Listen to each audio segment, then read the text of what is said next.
빈곤층에 대한 비상계약입니다. 의료급여 정규일제 계약안 즉각 중단하라. 의료급여 정규일제 계약안 중단하고 빈곤층 생존권 보장하라. 네, 첫 번째 발언으로 참여연대 사회인권팀 정경 팀장님의 발언 들어보겠습니다.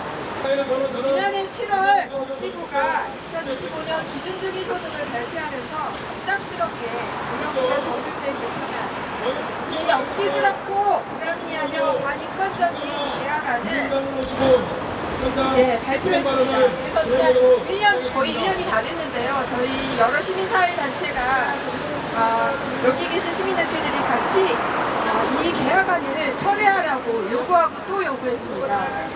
그리고 윤석열이 파면되면서 이 말도 안 되는 의료급여 정률제는 내란 정권과 함께 다시는 등장하지 않을 거라고 생각을 했습니다. 그런데 복지부는 기어이 의료급여 시행령과 시행규칙을 입법 예고했습니다. 의료급여 수급자들에 대한 차별과 낙인을 강화하며 건강권을 침해하는 복지부의 폭거는 지속되고 있는 것입니다. 참으로 기가 막힙니다. 정률제 도입으로 수급자의 비용의식을 제고하고 합리적 의료 이용을 유도하겠다고 합니다. 참으로 편협하고 왜곡된 시각입니다. 의료급여 수급자들 고령화율, 만성질환율, 장애 보유율을 높아서 병원 이용이 많을 수밖에 없습니다. 의료급여 수급자들은 지금도 불충분한 보장성으로 인해 필요한 의료 서비스를 이용하는 데 큰 어려움을 겪고 있습니다. 이는 높은 미충족 의료 경험률이나 짧은 기대 수명 등으로 드러나고 있습니다. 정률제로의 변경은 의료비 증가로 인한 수급자 의료비 부담을 늘리는 것은 물론이고 비용 예측을 불가능하게 해서 병원 방문 자체를 꺼리게 만들어 수급자의 건강권을 침해할 가능성이 매우 높습니다. 복지부는 계속 바다 의료 이용 경향을 막겠다고 하고 있는데 단순히 의료비가 많이 나왔다고 해서 바다 이용이라고 할 수 있는지 의문입니다. 필요하지도 않은 진료를 받은 걸 바다 이용이라고 한다면 구체적으로 어떤 진료가 문제가 되는지 분석해야 되는 거 아닙니까? 복지부는 의료급여 수급자의 도덕적 해이와 일부 수급자의 바다 병원 이용을 계속해서 문제 삼고 재정 절감 운운하고 있는데 지난 국감에서 의료급여 수급자 중 바다 이용자는 단 1%에 불과하다라는 것이 밝혀졌습니다. 문제는 수급자가 아니라 이들을 안정적으로 돌볼 수 있는 주치의 기반의 관리 체계를 만드는 일을 당기한 보건복지부에 있습니다. 복지부는 의료급여 수급자가 아니라 의료기관을 통제하고 수급자들의 존엄과 건강권을 침해하는 제도적 차별을 없애기 위한 계획과 의료기관의 관리 감독을 강화해야 합니다. 이 정권 교체 시기에 혼란을 틈타서 입법 예고하고 있는 보건복지부, 수급자와 국민에게 혼란과 불안을 일으킨 것에 대해 사과하고 이를 철회하십시오. 수급비를 좌우하는 기준중위 소득은 중생보위에서 결정하지만 거기에 수급 당사자들의 목소리는 전혀 들어가지 않고 있습니다. 최저생활을 보장하기 위한 당연한 권리인 이 기초생활보장제도의 운영은 당사자의 이야기를 들어야만 합니다. 안녕하세요. 저는 성북생동회원 넷피라고 합니다. 저는 의료급여 수급자입니다. 저는 병원에 많이 갑니다. 몸이 워낙 약하기도 하고 약적 지식이 없어서 어떻게 해야 할지 모르기 때문입니다. 의사가 약 타러 오라고 해서 가기도 합니다. 그냥 약국에서 약 사먹고 가면 잘 모르니까 병원에 가서 물어봐야 합니다. 몸에 문제가 있으면 병원에 가는 게 기본적인 권리 아닌가요? 저는 늘 반대주장이 있다고 생각해 중립을 지키려고 노력합니다. 저는 언제 큰일이 생길지 몰라서 비상금을 열심히 모아둡니다. 식사는 주려 모여 그렇게 감사합니다. 크게 아프거나 돈을 많이 써야 할 일을 대비해서 돈을 모아둡니다. 그래서 만약 큰 돈을 써야 하면 큰일이 생기지 않으면 저는 괜찮을 수도 있습니다.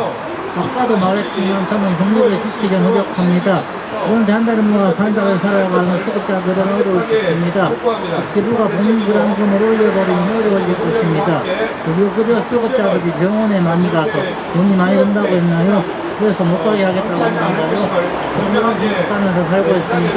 제가 몸이 약해서 몸이 약하니까 일을 못 하는데 저 같은 상황에서 혜택만 받으면서 살면 이게 바로 흔히들 말하는 복장에 도는 게 아닌가 하는 생각을 하게 됩니다. 수급자들에게는 본인 부담금을 올리는 게 아니라 오히려 본인 부담금을 없애는 게 도움이 될 거라 생각합니다. 아무 병원이든 필요할 때 갈 수 있는 게 제 바람입니다. 감사합니다. 네, 아파서 죽으라는 건지 굶어서 죽으라는 건지 모르겠는 비상계엄, 이 빈곤층에 대한 비상계엄인 의료급여 정밀제 계약안을 규탄하는 발언을 해주셨습니다. 저는 동료 합병증으로 다리를 절단하게 되었고 다리 절단 후 한상통 때문에 마약성 진통제를 복용하고 있습니다. 약이 독하니까 다른 합병증이 생기는데 최근 당장 심장 투석을 해야 한다는 진단을 받았습니다. 통증으로 인한 수면장애로 수면 유도제 없이는 잠을 잘 수 없습니다. 호흡곤란으로 조금만 움직여도 숨이 차서 치료를 받았는데 만성 폐쇄성 폐질환으로 새로운 장애 등급이 더해졌습니다. 현재 저는 재활의학과, 정형외과, 정신건강의학과, 신장내과, 호흡기내과, 이비인후과 치료를 받고 있습니다. 병원은 서울의료원을 다녔는데 3개월에 한 번 진료받는 과도 있지만 정형외과 같은 경우 일주일에 2-3번씩 치료를 받을 때도 있어 평균 2-3번은 병원에 가고 있습니다. 지금도 의사 선생님은 당장 입원해서 신장 관련한 검사를 해야 하고 몸디스크 관련한 치료를 받아야 한다고 했습니다. 제가 그림을 그려 전시회를 준비하고 있어 이루고 있는 상황입니다. 의료기부 지원을 받지만 부담이 없는 것이 아닙니다. 저는 매일 3번씩 한옥분의 약을 먹습니다. 아픈 곳이 많으니 처방받은 약이 많기 때문입니다. 하지 절단으로 신경손상을 입어 만성 변비를 겪고 있는데 일반적인 치료약으로는 치료가 안 되어 비급여 약을 처방받고 있고 한 달에 5만원 정도의 약값이 들어갑니다. 대부분 급여로 지원을 받지만 비급여 약은 몇만원씩 약값을 내야 합니다. 약값뿐만 아니라 3개월에 한 번 하는 초음파 검사비는 18만원 정도를 냅니다. 진료를 위해서 필요한 검사라서 안 할 수도 없어 비급여 항목은 늘 부담됩니다.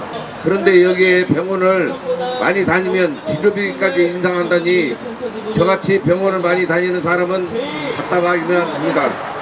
정부가 지금 추진하려고 하는 의료급여자들의 진료비 전율제는 병원을 많이 다녀야 하는 사람들에게는 의료비 부담이 커져 병원 이용을 망설일 수밖에 없습니다. 그러다 보면 병이 깊어지고 위급한 상황이 올 수밖에 없습니다. 아픈데 병원 이용이 부담스러워 실제 치료받지 못하는 현실이 되는 것입니다. 이러다가 응급 상황이 생기고 생명이 위태로울 수 있지 않을까 걱정됩니다. 정부의 지원이 더 필요한 상황에서 지원이 줄어든다면 저 같은 사람은 마음 놓고 치료받기 어려운 고통스러운 상황에 놓일 것입니다. 의료급여 정률제 계약안도 문제지만 말씀해주신 것처럼 기존 의료급여 자체도 문제가 많다는 점을 지적해주신 것 같습니다. 비급여 항목이 많아서 꼭 필요한 치료임에도 치료를 포기하거나 비상금을 모아서 식비를 극단적으로 줄이며 의료비를 마련해야 하는 것이 현실입니다. 정부는 당장 모두의 건강권을 보장해야 합니다. 의료급여 정률제 계약안 즉각 중단하라! 이재명 정부는 빈곤층의 생존권 보장하라! 저는 활동지원 제도에 대한 이야기로부터 이 의료급여 정규제 계약안에 대한 이야기를 이어나가 보고자 합니다. 이 장애인 옆에서 일상생활을 지원하는 이 활동지원제도는 거의 유일하게 장애인이 피부로 와닿는 복지 제도입니다. 현재 장애인들이 국민연금공단 남부지부에서 13일째 농성을 벌이고 있습니다. 그 이유는 이제는 장애등급제 진짜 폐지를 외치며 이 활동지원제도의 전면 개편을 요구하기 위함인데요. 2023년 7월 아직도 자리 잡고 있는 이 내란 세력 오세훈 서울시장은 국민일보와 인터뷰에서 자립생활을 못하는 장애인에게 24시간 활동보조인 3-4명을 붙여줘야 되는데 여기에 천문학적 세금이 들어간다 라고 이야기한 바 있습니다. 이 장애인과 가난한 이들에게 들어가는 비용은 천문학적이다. 그 판단의 배경에는 장애인은 시설에서 수용되어 보이지 않으면 되고 지역사회에서 자유롭게 이동하고 스스로 서비스를 선택하며 건강하게 살 가치가 없다 라는 독일 나치의 우세학적 관점이 여전히 한국 사회에서 작동하고 있기 때문입니다. 이재명 정부는 이제 진짜 대한민국 이라는 슬로건으로 이번 선거에 당선되었습니다. 이번 정권에서만큼은 장애인이 가난한 이들의 도덕성을 유린하는 것이 아니라 그들의 인권을 짓밟는 것이 아니라 본인이 원하는 서비스를 보장받기 위해 본인이 못쓸모하다, 무가치하다 스스로 입으로 외치도록 하는 것이 아니라 혐오와 갈라치기 행정이 아닌 진짜 의료보장, 진짜 건강권 실현을 만들어 나가야 합니다. 오늘 이 자리에 저희는 이재명 정부의 입장을 물으러 왔습니다. 이재명 정부는 이번 대선에서부터 논란이 되는 입장들은 의도적으로 피해왔습니다. 하지만 탈시설에 대해서도 그 방향은 올바른 방향으로 가야 된다 이야기한 것처럼 이 의료급여 정률제도 올바른 방향으로 나아가야 된다 입장을 명확하게 밝혀주시길 바랍니다. 이재명 정부의 응답을 들으러 저희는 왔습니다. 이재명 정부가 의료급여 정률제 계약안을 즉각 중단하고 저희 모두의 건강권을 보장할 수 있도록 면담 요청하러 가도록 하겠습니다. 이재명 대통령이 국민 추천으로 장차관을 임명한다고 얘기를 했습니다. 대단한 전문가를 부를 생각하지 않았으면 좋겠습니다. 서민들과 빈곤층과 장애인들의 삶을 알고 경험하고 우리를 대변할 사람을 임명하기를 바랍니다. 윤석열이 임명한 조규홍은 기재부 관료 출신이었습니다. 정권 내내 약자의 삶을 옥죄는 긴축과 민영화를 폈습니다. 이제 대형 국무회의에 참여를 한 내란 공모 피의자입니다. 이런 윤석열의 반기업, 반서민, 반빈곤 관료들이 내란 공모를 하고도 여전히 척결되지 않고 남아서 빈곤층을 공격하고 있습니다. 윤석열과 단절하겠다라는 이재명 대통령은 가장 먼저 윤석열 정권이 추진한 의료급여 정률제를 철회해야 할 것입니다. 앞서서 말씀하신 것처럼 윤석열의 의도가 관철이 된다면 빈곤층 장애인 환자들의 의료비는 대폭 늘어날 것입니다.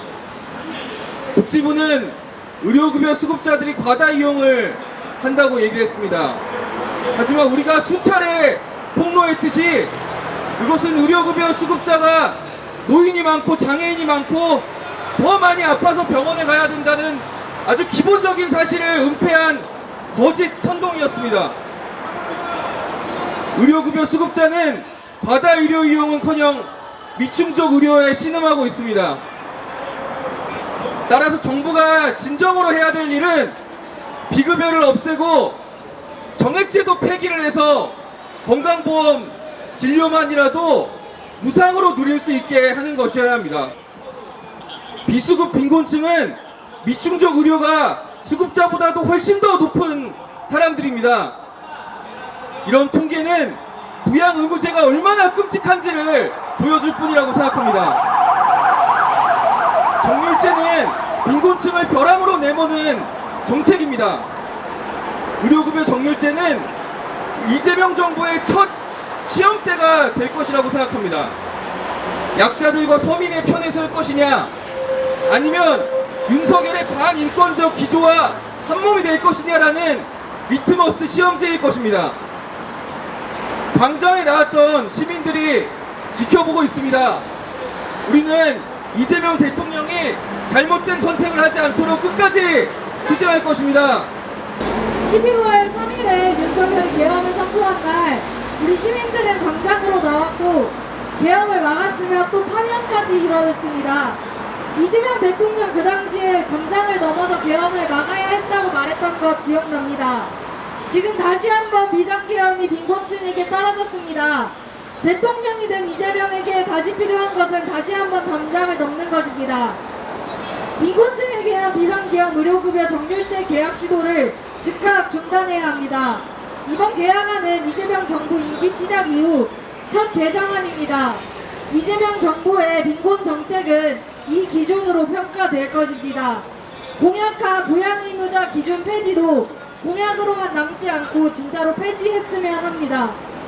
마지막으로 구호 외치고 저희 홈리스 야학 학생회장 요진님과 전진현 정책국장님 그리고 동자동 사랑방 윤영주 윤영위원님 그리고 저 이렇게 네 명이서 이재명 정부 면담 요청서 대통령 집행실에 전달하러 가겠습니다. 네, 구호 외치고 마무리하겠습니다. 의료급여 정률제 계약안 즉각 중단하라! 중단하라! 중단하라! 중단하라! 네. 빈곤층의 생존권 보장하라! 보장하라! 보장하라! 보장하라! 네, 저희 기자회견 여기서 마치고 면담 요청서 제출하러 이동하도록 하겠습니다.